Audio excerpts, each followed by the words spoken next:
Hi guys, just went out doing our pre-work walk. I like to bring them on a little one on the roads just before I head off, and then bring them later in the day. 5-a-side was cancelled last night, and if I'm being honest, I'm kind of happy. I had a bit of muscle pain to begin with, and don't know why. Just a weird feeling, but yesterday was officially 4 months on mirtazapine. Today is officially 2.5 months off the booze, so 2.5 months sober. And I wanted to just talk about an interesting clip that I saw on YouTube. It's True Detective Season 1, which I've been binge watching. Absolutely love it, and I'm sure everybody knows it. Great series. And the rest of the series haven't been able to live up to the first season. Season 4 wasn't bad, but they'll never be able to recreate the first season, in my opinion. It was just that good. But there's a clip it's about 1.5 minutes long, and it's called the Saddest montage.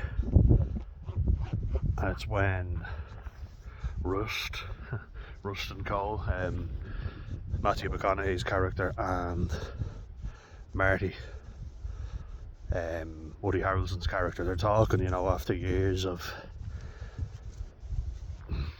gone by, and they solved the case, or at least they thought they did, and they found the killers who've been abducting and murdering children. They got a lot of praise for it, but then the years go by, and Marty's been cheating on his wife, who is played by Michelle Monaghan. It was a good looking woman. It was a good wife to him, and he didn't appreciate it. He was cheating on her with Alexandra Daddario, who was also not a bad looking woman, but they had a fling, and Marty was saying that was his release, basically. Rust has always been sad anyway to begin with, Matthew McConaughey's character. Since his daughter died, he hasn't done much, but he kind of accepts it, whereas Woody Harrelson's character is kind of more, ultra macho and outgoing, and thinks, he has it made, pretty much. He's done with the family, and everybody likes him in the Louisiana State Police, which is where they are, in the bayou. A cool accent, like a G8010 if you're listening. Really cool accent. Reggie and DeWald Ledoux. Those are the two that they end up bringing in. Good boy, come on Alf. Yeah, you want to hear more about it? Good lad. It's a beautiful day now. Ooh, yeah, it's lovely. But they catch who they think is their men. I mean, they're bad characters, Reggie and DeWald Ledoux. But they missed the perp. Errol Childress, played by Glenn Fleshler, played really well, I know he's a terrible human being, but in that scene where he lifts up Rust with one arm and throws the hatchet into Marty, you're like, what the? Man's a fucking beast. Glenn Fleshler did a really good job, and I think they did a great job unveiling the killer, I kind of thought when I first saw him, on the ride along lawnmower, which I love. I tried to get my grass as good as Errol gets his. I was a bit suspicious of him, but then you don't see him again until the final 2 episodes, and you see the scars. It's like, oh, I like what they did there. He goes, my family has been here a long time. That eerie music is playing, and the 2 black detectives pull up, Tori Kittles and what's the other fella's name? Michael Potts, I think. The ones who were interviewing Matthew McConaughey's character Rust and Woody Harrelson's character Marty, because they think Rust is guilty of something. But you see Rust and he's all worn out, you know, he's been sleeping rough, and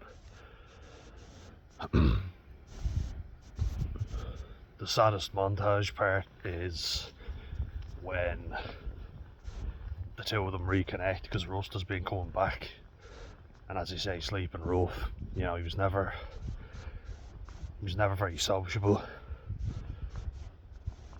He has hallucinations, he doesn't sleep. He's a bit of a messed up human being, and I think it's dramatised a lot, you know. They make detective work look a lot cooler than I think it actually is. Isn't that right, Alf? Yeah? Oh boy.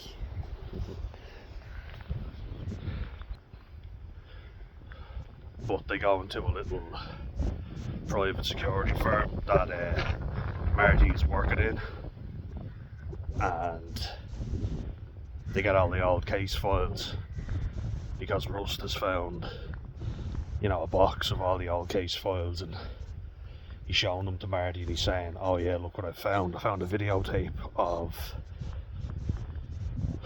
the abuse that was going on with the children that they abducted, and it's pretty grim, you know, it's a very grim video. Like, we don't get to see it because I think it's that bad, but Marty watches it and is appalled while they're going through the case. And if you want to look up the video of the saddest montage of True Detective, it pops up every time. Same video. I mean, it's a brilliant series and I could go on for hours about that. And I might do a few film reviews. Let me know if you want series or film reviews. Happily do them. Might do them anyway. I was thinking of doing some on autistic series in particular. Just giving my review of them. But anyway, the saddest montage part kind of got me because they're chatting and they're both saying, have you been up to much since, you know, the divorce? Marty had a divorce with his wife, Michelle Monaghan, because he was cheating on her and did it with more than one woman, including the girl that he saved from a cult, you know, where they were being groomed. And now she's grown up, and she's grown up into a really attractive young woman. And he, you know, he kind of, you know, I think it's a bit sick, that part. He's not really made out to be disturbed in that sort of way, but he kind of took advantage of a vulnerable girl, you know. And he's done it before, so we went back, had a stable family, and now he's thrown it away pretty much. Michelle Monaghan sees him a few years later and he sees the girls, but they're no longer an item. And she sleeps with Rust, Matthew McConnaughey, to get back at Marty, and you know, he knows it. The two of them have a fight. The part that got me, and I'm just giving a bit of backstory so you kind of see, you know, all the drama and chaos that goes on. Alf wants some arts and crafts. Kingfisher, don't you? Yeah. One of our neighbours, carpenter. Yeah. Makes good stuff too, doesn't he, Alf? Yeah, boy. Ain't that lovely post box? Isn't that beautiful?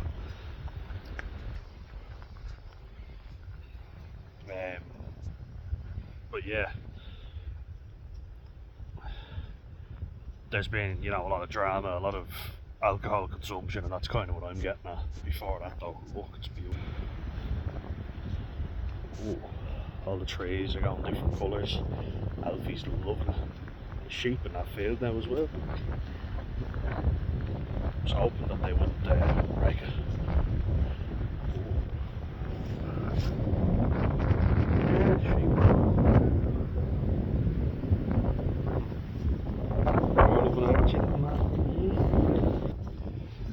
But there's a lot of drama going on, chaos and, you know, affairs. And then when Rust and Marty meet up after years of not seeing each other, and it's been like 10 years or something, and Rust asks Marty, you know, have you got any girlfriends, or are you up to much? And he's like, no, I was seeing a Filipino girl, but that didn't really work out. Filipina, should I say. And he says it didn't really work out. I don't really stay out late anymore, you know, I go home early, get to bed, and I go to sleep, you know, and he's sitting on the couch, just eating a crappy looking pre-packaged meal, like ones you get in Lidl or Aldi, you know, the ready-made meals, and it's just kind of like, fuck. He goes to meetings as well, AA, and he doesn't seem to give up alcohol altogether. Like, he's still having a beer with his meal, you can see in the series, but he goes to see someone about it, and there's a lot of alcoholism in all these shows. There's a lot of drinking, a lot of drug consumption. I guess it's dramatised, you know, but Jesus, it's not good. But it's the saddest montage, because the two of them, you know, Rust is just basically going to work, then sitting on his own drinking beer. He's not really doing a whole lot. He looks terrible. He's sleeping rough. In the interview, he always has to have some cans of Lone Star. It's a Texan beer, isn't it? Cans are really cool anyway. They have the aforementioned Lone Star. But kind of got me thinking, it's like, I'm kind of living that way. I don't go out at the weekends really at all anymore, you know, and I haven't done for quite a while. Yeah, get home early, you know. The latest I get home is about 10, maybe 11.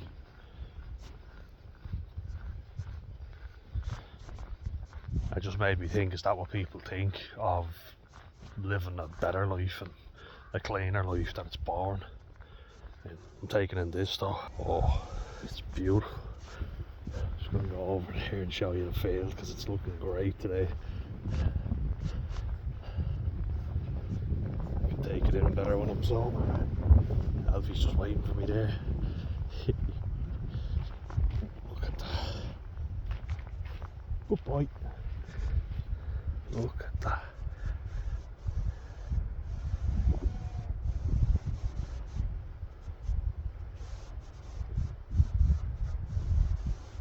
Oh, that's lovely.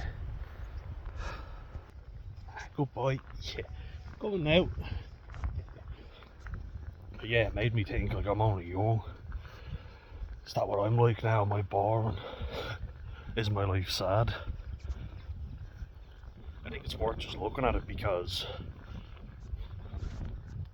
even though there's a lot of bad shit that happens in that time as well as good shit,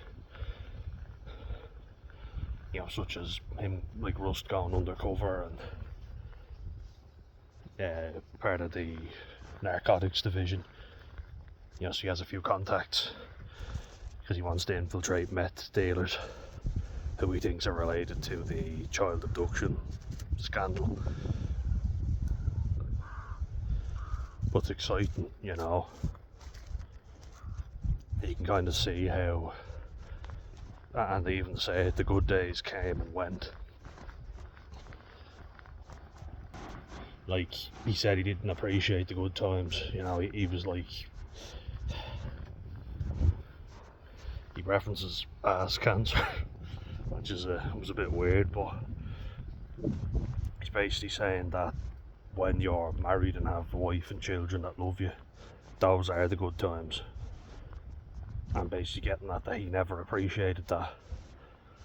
And a lot of people are saying, when Marty talks about having a family and a wife, you know, and kids, he talks about how a man after a certain age without a family, you know, it can mess him up. We all think he's talking about Rust, Matthew McConnaughey, but he's actually talking about himself. We don't know that for sure. Don't know that to be true, but certainly gets the mind thinking. I think, like, I don't really know what they're getting at, whether it's the, coming home early and having a nice, relaxed, quiet life, whether that's a sad existence, or whether it's the fact that he had a family and now he doesn't have one.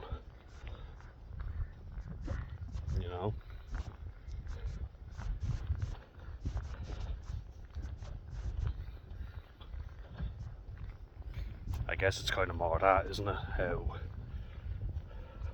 the two of them are kind of on their own, and in that long period between them solving the case to where they are now, or thinking they've solved the case at least, their lives have been quite lonely.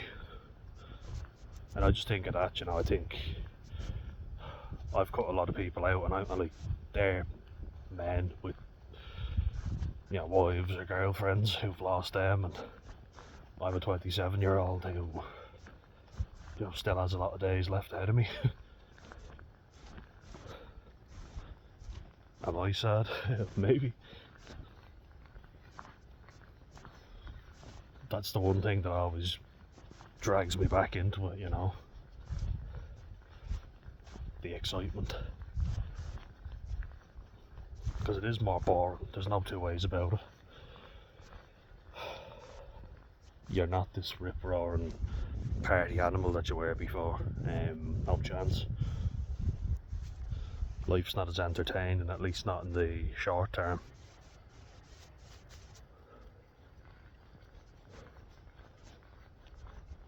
So, in 2.5 months sober now, I think it's something to consider, definitely.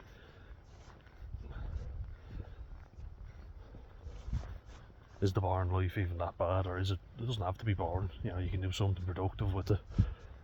And I just say, you sacrifice the next couple of days and weeks, in some cases, just for a bit of chaos. And you want to wake up and you're 50 with liver failure, struggling to walk, delirium tremens, dementia. Oh, the sheep are in the field. Just while I'm on the subject, get easily distracted, don't you? But yeah, you're going to have a lot of health problems, and actually if you look at it, Marty and Rust's alcohol and drug consumption is what cost them all their relationships. Especially Marty, had he not drank as much, maybe he wouldn't have had the extramarital affair. Because it definitely impacts your judgment, it impairs your decision making, So there's an argument to be made there. So maybe it's sad because he had a family and he threw it all away drinking. Now he's alone, because he's still drinking, it's not as if he's sober. And I kind of thought at the start, it's basically saying sober life is miserable and your life is boring and it's basically over for you now. But he's still drinking, and drinking is what caused him everything, as well as not appreciating what he had. With Rust, it's different because he had a bereavement in the family. His young daughter, so very young as well, I think 3 years old, if I'm not mistaken, in the film. So that's quite a tragedy, and we had a lot of fish talking about it. Losing his wife and sons. Like, Rust tries not to drink or take drugs, but he's lost everything he cared about. That's why he's so pessimistic. Might not have been had he still had his wife and daughter, but it just reminds you how precious life is, really. he's struggling for a reason to live, but in the end they get their man, they catch Errol. Good boy. Hello. They catch Errol and... Good boy, come on. Alf. Yeah. They get their man. And they sail off into the, well, not the sunset, the pitch black.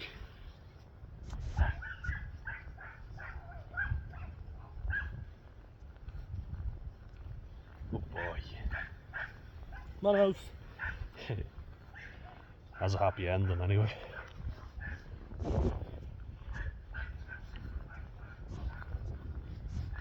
But it's just, I think it was an important thing to note that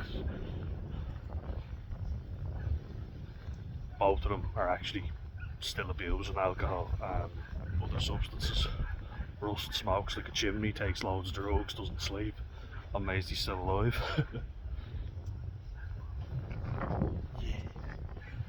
Oh, hello. What do you think?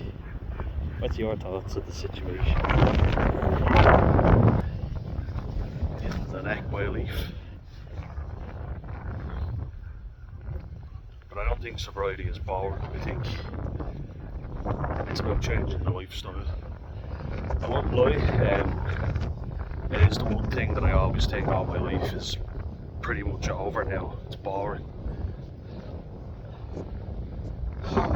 Who wants to be in a relationship with somebody who has to watch themselves around?